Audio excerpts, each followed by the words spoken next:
এই বেশ কদিন ধরে দেখছি তোমরা দাদু নাতি নাতনিরা মিলে ফুলের পাপড়ি নিয়ে রোদে শুকোচ্ছ। ব্যাপারটা কি বলো তো? দাদু আর আমরা মিলে ওই ফুলের পাপড়ি দিয়ে আলু বানাচ্ছি গো। কদিন পরেই তো দোল পূর্ণিমা। তাই এবার আমি ভেষজ রং বানাচ্ছি, আবির বানাচ্ছি।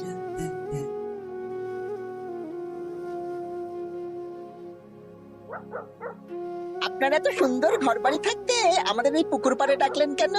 আর বলিস না, কদিন ধরে তোদের গিন্নিমা গয়না গয়না করে মাথা খারাপ করে দিচ্ছে। ও বাবা গো, তাই নাকি? ও বলছে আমার গয়না চাই মানে চাই। ভূতে দিক কি ভগবানে সেটা আমার জেনে লাভ নেই। ভূত ভূত ভূতেই আপনাকে গিন্নিমার গয়না কেনার অর্থ জোগাড় করে দেবে। আহ, হিয়ালি না করে খোলসা করে বল তুই কি বলতে চাইছিস। তাহলে শুনুন মন্ত্রী মশাই, আজ রাত থেকেই কাজ শুরু করে দিন, রোজ ভর সন্ধেবেলা। বাহ, এই বুদ্ধিটা দারুণ দিয়েছিস তো। কিন্তু আবার কিসের কিন্তু মন্ত্রী মশাই? কিন্তু চিঠিগুলো যে লিখবো সেটা যদি আমার হাতের লেখা কেউ বুঝে যায় তাহলে কিন্তু কেলেঙ্কারি কাণ্ড হবে। বহুবার গোপাল এই চিঠিতে আমার হাতের লেখা দেখে আমাকে ধরিয়ে দেয় জানিস। হ্যাঁ, তাহলে তো মুশকিল হলো। আপনি বরং বিশ্বস্ত অন্য কাউকে দিয়ে চিঠি লিখিয়ে নেবেন।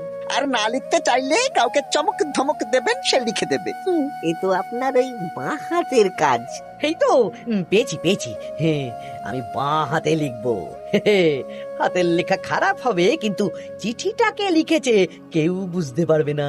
তাহলে আর দেরি কেন, চলুন এখন। কোথায় যাবো? রং কিনতে হবে তো, রঙের দোকানে চলুন। ও হ্যাঁ, চল চল চল চল চল।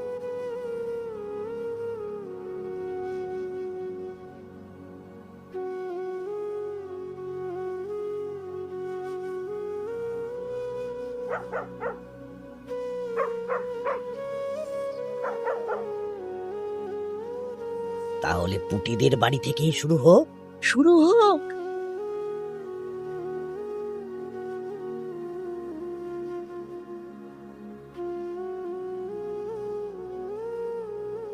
দরজা খোল, দরজা খোল। এই বলছি, কে যেন বলে উঠলো না, দরজা খোল। এত রাতে আবার কে ডাকবে গো? তুমি নিশ্চয়ই ভুল শুনেছো। না না, আমার কাঁচা ঘুম, আমি ঠিক শুনলাম। কে যেন দরজা খুলতে বললো, আর আর আমাদের দরজা ধাক্কাও দিল।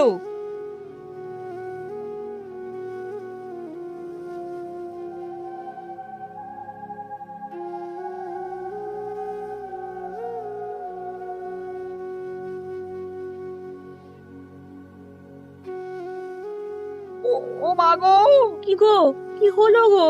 আমাদের আমাদের বাড়ির দেওয়ালে কার যেন পায়ের ছাপ, রঙিন ছাপ। দেখি চিঠিটা দাও তো। আমি রঙিন ভূত, আমার পা মাটিতে পড়ে না। কাল সকালের মধ্যে বটতলায় 10 মোহর রেখে আসবি। আর এই কথা 5 কান হলে কিন্তু দেওয়ালের পা কাল ঘরের ভেতরে ঢুকবে। ও মা গো, ভূত ভূত ভূত।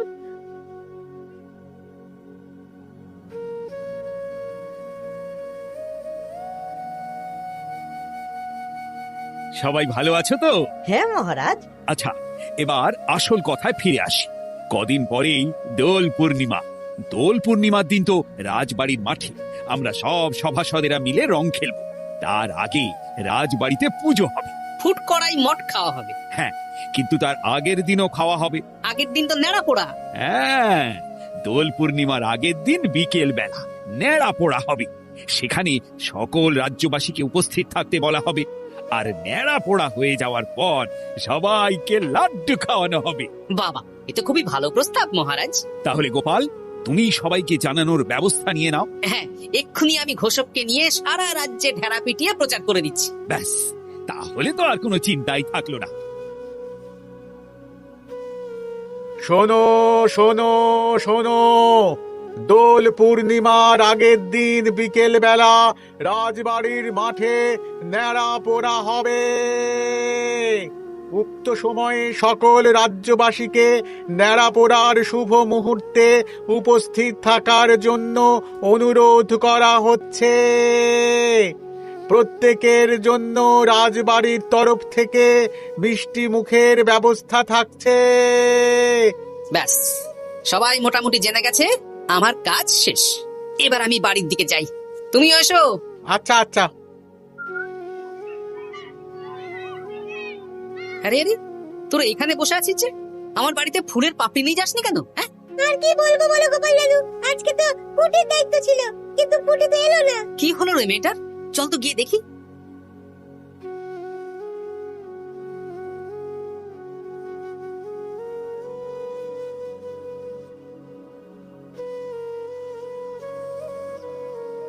কিরে পুঁটি, বাড়িতে চুপচাপ বসে আছিস, আর আমার বাড়িতে ফুলের পাপড়ি নিয়ে এলি না কেন? কি করবো বলো দাদু, মায়ের যে খুব জ্বর। সে কি, কি হলো গো পুঁটির মা? হঠাৎ জ্বর বাঁধালে কি করে? না না না, বলবো না, বলা যাবে না, বলা যাবে না। আহা, এমন কি হয়েছে যে বলা যাবে না? না না না, বললেই ঘরের ভিতরে পা পড়বে। ওরে বাবারে! কি হেয়ালি করছো পুঁটির মা? হিয়ালি না গো দাদু, হিয়ালি না, সত্যি ঘটনা। বললেই ঘরের ভিতরে পা পড়বে। আরে বাবা, কার পা? আগে বলো গোপাল দাদা, এ কথা তুমি কাউকে বলবে না। বেশ, কথা দিলাম। এই যে ন্যাপলা গুলটে বাবারা, তোরাও কিন্তু কাউকে বলিস না, নইলে নইলে রক্ষে থাকবে না। না না কাকিমা, আমরা কাউকে বলবো না। বলো না কি হয়েছে। আমাদের বাড়িতে ভূত এসেছিল, ভূত, আর বাড়ির দেওয়ালে পায়ের ছাপ দিয়ে গেছে। ওরে বাবারে, ওরে বাবারে! আচ্ছা, হ্যাঁ, তোদের বাড়ি ঢোকার সময় চোখে পড়লো বটে রঙিন পায়ের ছাপ। হ্যাঁ ওটাই, এই চিঠিটা পড়ো, সব বুঝে যাবে। আমি রঙিন ভূত, আমার পা মাটিতে পড়ে না, কাল সকালের মধ্যে বটতলায় 10 মোহর রেখে আসবি। আর এই কথা 5 কান হলে কিন্তু দেওয়ালের পা কাল ঘরের ভিতরে ঢুকবে। কি রে বাবা? বুঝতে পারছো গোপাল দাদু, কি ভয়ানক ভূত। তাই সোজা দেওয়ালে পা, মাটিতে পা পড়ে না ওই ভূতের। কি ভয়ঙ্কর। তা 10 মোহর দিয়ে এসেছো পুটির মা? না দিয়ে কি আর উপায় আছে গোপাল দাদা, ধার দেনা করে দিয়ে এসেছি 10 মোহর। তুমি কিন্তু এই কথা কাউকে বলো না দাদু, নইলে আমাদের আরো বিপদ হতে পারে। না না, ঠিক আছে ঠিক আছে, আমি দেখছি কি করা যায়।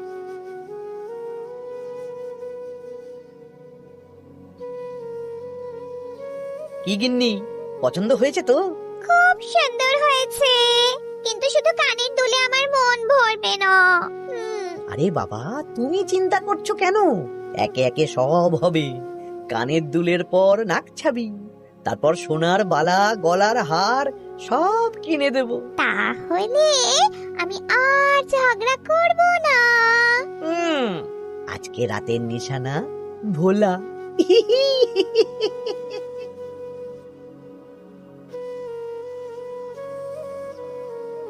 চললাম গো গিন্নি, রাজসভা যাওয়ার পথে এই আবির রঙের দোকানে বিক্রি করে আসবো।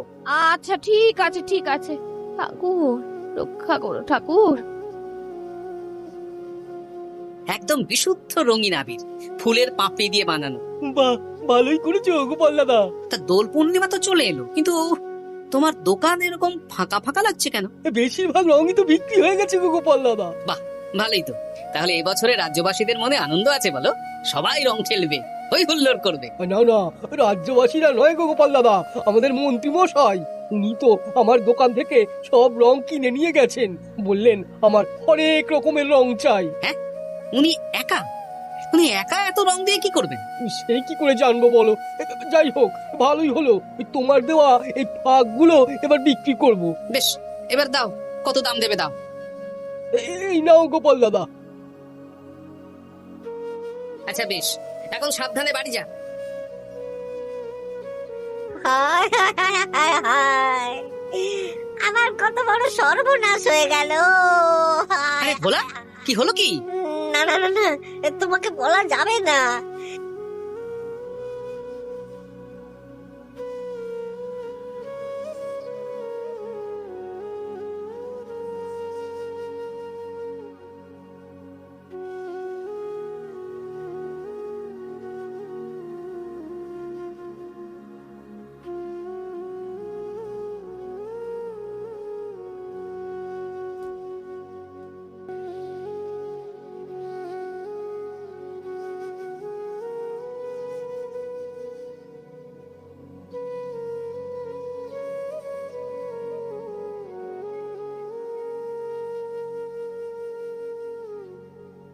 আচ্ছা, এ তো হুবহু একই পায়ের ছাপ, শুধু রংটা আলাদা।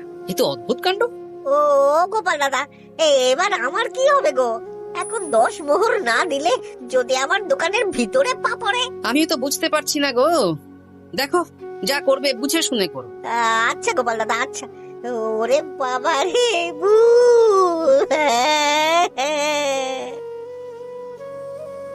এই নাও গিন্নি, এই মোহরগুলো তোমার কাছে রাখো।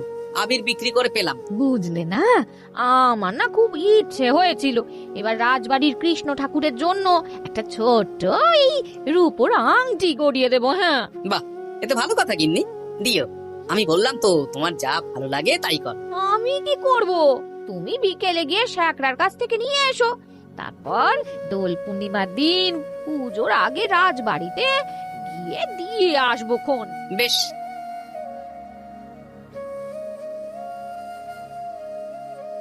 এটা দিন। বেশ বেশ বেশ, 1 মোহর দাও গোপাল দাদা। বেশ। তা ব্যবসা কেমন চলছে আজকাল? ঠাকুর আর মন্ত্রী মশাইয়ের আশীর্বাদে বেশ ভালোই চলছে গোপাল দাদা। ঠাকুর না হয় বুঝলাম, কিন্তু মন্ত্রী মশাই? মন্ত্রী মশাই তো রোজই আমার দোকানে আসছেন আর গিন্নিমার জন্য নতুন নতুন সোনার গয়না কিনছেন। আজকেও এসেছিলেন। বলো কি? হ্যাঁ গো গোপাল দাদা, উনি আমার দোকানের সেরা খদ্দের। জয় ঠাকুর, জয় ঠাকুর, জয় ঠাকুর, জয় মন্ত্রী মশাই, জয় মন্ত্রী মশাই। মন্ত্রী মশাই হরেক রকমের রং কিনছেন। লোকজনের বাড়ির দেওয়ালে ভূতের বিভিন্ন রঙের পায়ের ছাপ পাওয়া যাচ্ছে। সবাই 10 মোহর করে দিচ্ছে। মন্ত্রী মশাই শ্যাকরার দোকান থেকে রোজ গয়না কিনছে। আচ্ছা, এর মধ্যে কোনো যোগ নেই তো? এই, আমি না কানা ঘুষো একটা কথা শুনলাম গো। কি কথা? গতকাল রাতে খগেন বুড়োর বাড়ির দেওয়ালে নাকি ভূত এসে পায়ের ছাপ দিয়ে গেছে।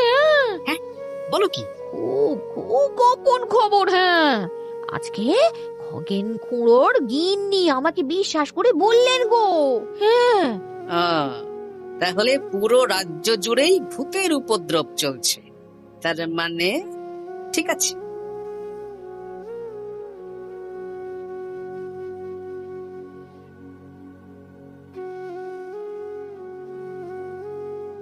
কি গিন্নি, খুশি তো? খুব খুব খুশি।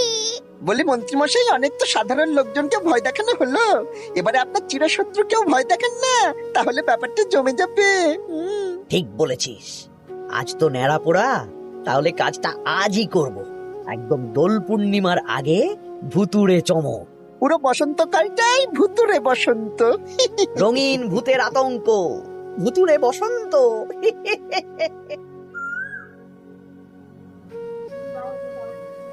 তাহলে এবার নেড়াপোড়া শুরু হোক। মহারাজ, আমি একটু আসছি। আরে, এখন আবার তুমি কোথায় যাবে? ওই মানে প্রকৃতির ডাক। যাও। মন্ত্রী মশাই ভোরবেলার কাজ যখন তখন করেন। তোমার মজা দেখাচ্ছি। মন্ত্রী মশাইয়ের কথা বাদ দিন, নেড়া পড়া শুরু হোক। হ্যাঁ হ্যাঁ, শুরু হোক।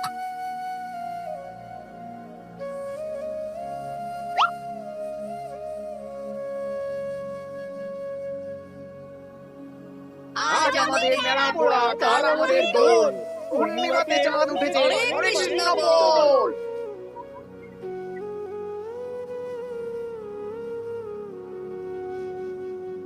এবার তাহলে রাজ্যবাসীরা একে একে এসো, মিষ্টি মুখ করো। একে একে এসো সবাই।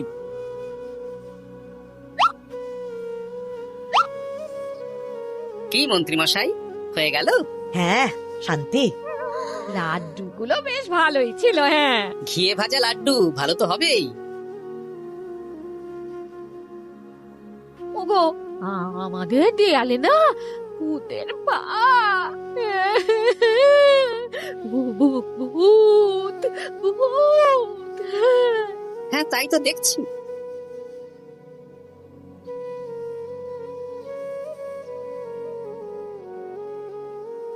আচ্ছা, এবার আমার বাড়ি। ঠিক আছে, সন্দেহ তো হচ্ছে, কালকে সন্দেহের সমাধান হবে। বেশ, আমি 10 মোহর দেব না। ওগো যদি আমাদের বাড়ির ভেতরে ভূতের পা পড়ে? পড়লে পড়ুক, আমি দেখতে চাই কেমন ভূত। ভগবানের নামগান করো, কোনো ভূত কিচ্ছু করবে না গিন্নি। জয় ঠাকুর, জয় ঠাকুর, জয় ঠাকুর, জয় ঠাকুর।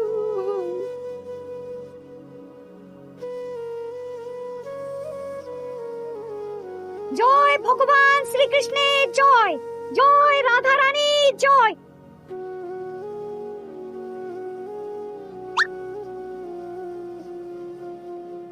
হে ঠাকুর, সকলের মঙ্গল করো, সকলের মঙ্গল করো।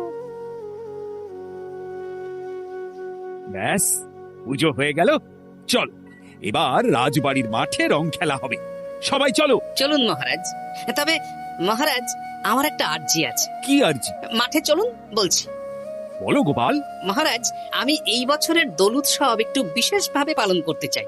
মানে রং খেলাটা স্মৃতিতে রাখতে চাই মহারাজ। তা কিভাবে? আমাদের রাজসভায় সবচেয়ে সম্মানীয় ব্যক্তি হলেন মহারাজ আর মন্ত্রী মশাই। তাই আজ আমি আপনাদের দুজনের চরণের ছাপ একটা কাপড়ে নিয়ে তারপর রং খেলা শুরু করতে চাই। আরে, এসব পায়ের ছাপ তো মারা গেলে নেয়। না না, এসব অশুভ কথা কেন বলছেন মহারাজ? আমি তো স্মৃতি ধরে রাখতে চাই। বেশ, তোমার যখন ইচ্ছে নাও। ওই রে,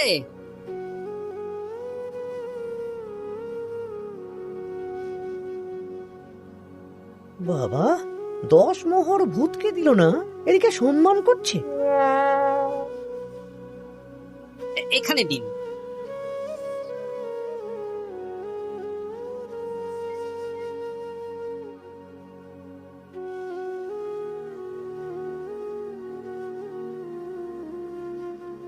এই তো মিলে গেছে, একদম মিলে গেছে। হ্যাঁ গোপাল দাদু, মন্ত্রী মশাইয়ের পায়ের ছাপ আর ভূতের পায়ের ছাপ হুবহু এক। কি সব উল্টো পাল্টা বলছিস পুটি? হ্যাঁ, কিন্তু এখানে ভূত কোথা থেকে এলো? ভূত রাজ্যে অনেক দিন ধরেই চলছে মহারাজ। শুধু আমার সন্দেহটা একবার পরখ করে দেখে নিলাম, আসল ভূতটা কি। একদম বাজে কথা বলবে না গোপাল। আমার পা লোকজনের বাড়ির দেওয়ালে কিভাবে দেব? আমি তো এখনো অব্দি বলিনি দেওয়ালে পা। আপনি কি করে জানলেন মন্ত্রী মশাই? আরে, কি হয়েছে আমাকে কেউ বলবে? মহারাজ, গত কয়েকদিন ধরেই লোকজনের বাড়ির দেওয়ালে দিনে রাতে ভূতের পায়ের ছাপ পড়ছিল, আর সাথে দিচ্ছিল একটা হুমকির চিঠি। এই তোমরা তোমাদের চিঠিগুলো দাও দেখি। এ আমার হাতের লেখা নয়। হ্যাঁ, চলুন মহারাজ, রং খেলা শুরু হওয়ার আগে লোকজনের বাড়িতে দেখে আসবেন। চলুন। হ্যাঁ, চলুন মহারাজ। আরে খেলা শুরু হোক না, এসব পা দেখে কি হবে? তুমি ভয় পাচ্ছ কেন? না মানে মহারাজ। চলো তাহলে। এ তো হুবহু এক মন্ত্রীর পা। এবার কুটিদের বাড়ির দেওয়াল দেখবেন। চলুন। আরে, এখানেও তো এক পায়ের ছাপ, শুধু রংটা আলাদা। একদম তাই। মন্ত্রী মশাই সবাইকে ভয় দেখিয়েছেন আর মোহর আদায় করেছেন। গতকাল বিকেলে ন্যাড়া পড়ার সময় উনি বেরিয়ে গেলেন, তখন নির্ঘাত আমার বাড়িতেও পায়ের ছাপ দিলেন। মন্ত্রী, তুমি নিজের মুখে সব বলবে না মার খেয়ে বলবে? বলছি, আমার গিন্নির গয়না কেনার জন্য সব করেছি। রোজ পায়ে রং করে বটা ঘটার পিঠে চেপে লোকের বাড়ির দেওয়ালে পায়ের ছাপ দিয়ে ভয় দেখাতাম। আর চিঠিটা বাঁ হাতে লিখেছি যাতে কেউ হাতের লেখা ধরতে না পারে। ভুল হয়ে গেছে মহারাজ। এবার তোমার ভুল আমরা রং মাখিয়ে উসুল করব। আজ মন্ত্রীকে ন্যাড়া করে রং মাখানো হবে। না মহারাজ,